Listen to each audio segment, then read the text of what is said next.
அனைவருக்கும் வணக்கம். நம்ம மல்லி சீரியல்ல என்னெல்லாம் சுவாரஸ்யமான விஷயங்கள் நடக்க போகுதுன்னு பார்க்கலாம் வாங்க.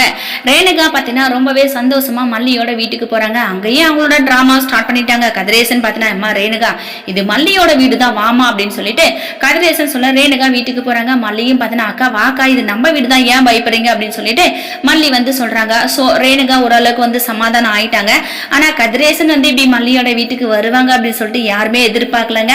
கதிரேசன் பாத்தீங்கன்னா ரொம்பவே வந்து ஒரு பழி வாங்குற ஒரு கேரக்டர்ல தான் வந்து கதிரேசன் இருந்தாங்க. ஆனா ரேணுகா மேல இவ்வளவு உயிரை வச்சிருக்காரு அப்படின்ற விஷயம் வந்து இப்பதான் நல்லா தெரியுது. ரேணுகா வந்து இப்ப கதிரேசனோட சொத்தை எல்லாம் ஆட்டையே போடணும்னு சொல்லிட்டு முடிவு பண்ணிருக்காங்க.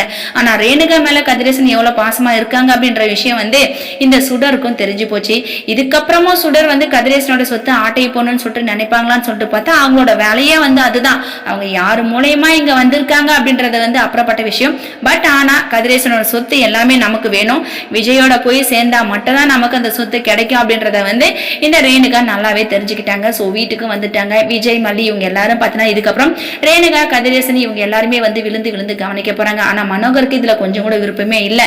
ஏன்னா இவ்வளவு பெரிய மனுஷன் கையெடுத்து கும்பிட்டுட்டு திரும்பவும் இந்த வீட்டுக்கு வரேன்னு சொல்லியிருக்காரு. இவர் ஏதாவது ஒரு டிராமாவோட வந்திருப்பாரா இல்ல உண்மையாவே ரேணுகாக்காக தான் வந்திருக்காரா அப்படின்ற எண்ணம் வந்து மனோகரோட மனசுக்குள்ள ஓடிக்கிட்டே இருக்குது.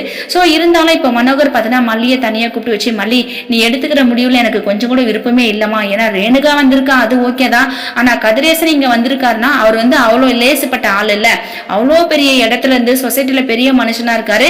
அவரு ரேணுகாக்காக இறங்கி இந்த வீட்டுக்கு வந்திருக்காருன்னா சோ அது வந்து எனக்கு நம்புற மாதிரியே இல்ல அப்படின்ற மாதிரி மனோகர் சொல்ல மல்லி பார்த்தா ஐயோ அண்ணா என்னென்ன இப்படி எல்லாம் நினைக்கிறீங்க, அவ்வளவு பெரிய மனுஷன் கையெடுத்து கும்புறாரு, இல்ல வரவேணான்னு சொல்லிட்டு நான் எப்படின்னா சொல்ல முடியும் அப்படின்னு சொல்லிட்டு மல்லி வந்து மனோகர் கிட்ட சொல்றாங்க. மனோகர் வந்து மல்லி நீ வந்து நல்ல எண்ணத்துல சொல்லியிருக்கிறமா, ஆனா மாப்பிள்ளையையும் வெண்பாவையும் அந்த வீட்டுக்கு கூப்பிட்டாரு அந்த கதிரேசன். ஆனா மாப்பிள்ள வந்து போக மாட்டேன்னு சொல்லிட்டாரு. இப்ப கூட சுயநலவாதியா தான் கதிரேசன் வந்து இந்த வீட்டுக்கு வந்திருக்காரு. ஏன்னா அவங்க பொண்ணு குணமடையணும் அப்படின்றதுக்காக தான் வந்து கதிரேசன் வந்திருக்காரு.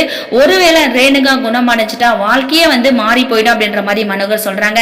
ஆனா மல்லி வந்து இல்லைன்னா அப்படி ஒரு விஷயங்கள் நடக்காது, அப்படி நடந்தாலும் விஜய் வெண்பா ரேணுகாக்கா 3 பேரும் சந்தோஷமா இருந்தா போதும் அப்படின்னு சொல்லிட்டு தான் ஒவ்வொரு டைமும் மல்லி வந்து சொல்றாங்க. சோ இப்பயும் மனோகர் கிட்ட அப்படிதான் சொல்றாங்க. இந்த வார்த்தையை கேட்க கேட்க மனோகருக்கு கோபம் அதிகமா தான் வருது. வேற வழியே இல்லாம தான் எல்லாத்தையும் சகிச்சுக்கிட்டு மனோகர் அந்த வீட்டுல இருக்காரு.